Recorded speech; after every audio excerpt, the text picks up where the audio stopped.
But the music industry's experience has shown that the potential financial recovery from this course of action is small, and the risk of alienating one's own consumers is great. Second, the news industry already is embarking on a strategy of digital rights management. Using a so-called digital wrapper, the AP and some other news organizations are hoping to tag stories with copyright information and notices about permissible uses. The news content would contain a beacon that would notify AP about how the content is being used or misused somewhere out there on the internet. There are plans also for a news registry that would serve as sort of a clearinghouse for content from AP and other news organizations. The digital wrapper and news registry are being developed in conjunction with a London-based organization called Media Standards Trust. I think this idea has some merit, but details have yet to be worked out. When I was in London in November, I went to visit the Media Standards Trust, and it literally consisted of 3 guys in an office in an out-of-the-way back alley. That did not exactly inspire confidence in me that the whole world of journalism would be saved through this approach. But as I said, I think the idea does have some promise. Third, the news industry needs to do some hard thinking about the relationship between its software or content and its hardware or platforms. Apple with the iPod and Amazon with the Kindle. And now I guess we could add iPad, although Quint Randall's the only person I know who's actually ordered one of those. But these companies have shown that there is still money to be made in hardware, and that locking people into your hardware virtually guarantees they will purchase your software or content. I'm not necessarily saying that the news industry needs to produce a proprietary device, but if the print medium largely goes away as the publication platform for news, then news organizations need to be prepared with a careful plan about how to deliver the content in a profitable way. Fourth, journalists have traditionally been averse to asking for favors from government, and with good reason. That's why we've been debating, for example, a federal shield law for almost 40 years, since Brandsburg versus Hayes. That would be a topic for another discussion. But the innovations in copyright law all happen through corporate lobbying of Congress. And I think the news industry needs to do a better job of identifying its copyright needs and determining whether legislation can and should meet those needs. Fifth, perhaps the news industry should lead a national discussion about the appropriate level of copyright protection in society generally.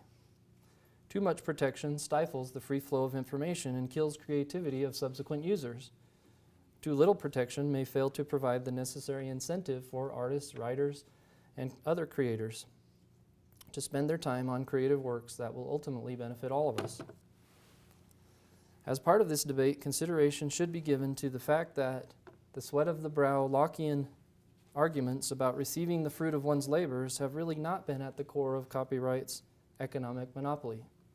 Instead, sweat of the brow arguments primarily support the establishment of moral rights, as I mentioned earlier, the right of paternity, or to be identified as the author, and the right of integrity, to prevent derogatory uses of one's work.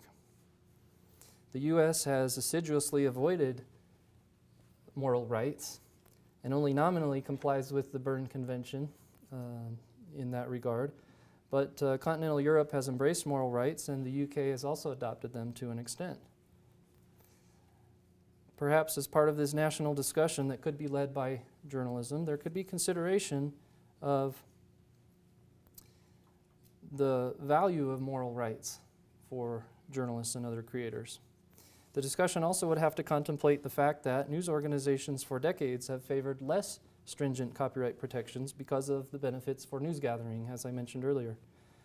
In fact, it's only in recent years that courts in the United States, the United Kingdom, and Europe have started to apply free expression principles to overcome copyright law's effects on news gathering. This national discussion would also be complicated by the fact that it's not a national discussion anymore. Copyright law is an international and not just a local or national phenomenon. The United States actually led the charge in 1994 to incorporate copyright law into the TRIPS agreement, a major international trade pact. Thus, there are certain international standards established by treaty that both mandate and limit what the United States or any other country does with its copyright law. Sixth, if it's determined that journalists and others should get the fruit of their labors, then perhaps the U.S. needs to seriously consider adopting some form of moral rights. A right of attribution, for example, you might think of this as the anti-plagiarism right, would probably not directly result in money in journalists' pockets, but it could provide some indirect benefit in establishing the reputations of individual journalists and their organizations. And perhaps those reputations could then be parlayed into subscription and advertising revenue. Seventh and finally, journalists are going to have to overcome their lone wolf tendencies. I think I borrowed that phrase from Ann Worsham, so Ann, thank you. Overcome these tendencies and band together. For example, the Associated Press has led negotiations with Google over Google News, and Google reportedly pays some licensing fees to AP, although details have not been disclosed. If the entire news industry were united, perhaps some progress could be made in a non-litigation context to actually get Google to share a larger portion of advertising revenues attributable to Google News with more news organizations. Well, with that, I will stop, and I'll be happy to discuss any questions or issues that you might have. And again, I thank you.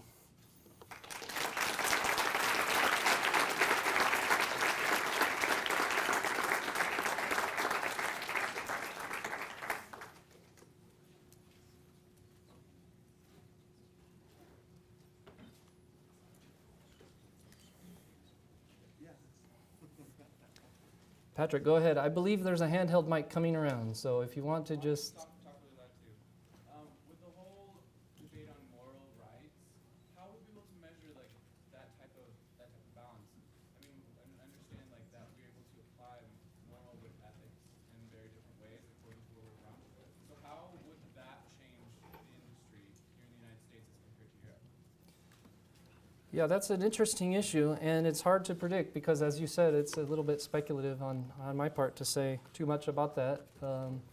I think we can look at the examples in Europe and countries that have adopted moral rights and have some sense of how that goes. And I would say, in my estimation, there would be some benefits for journalism specifically, but also some detriments. It would require, for example,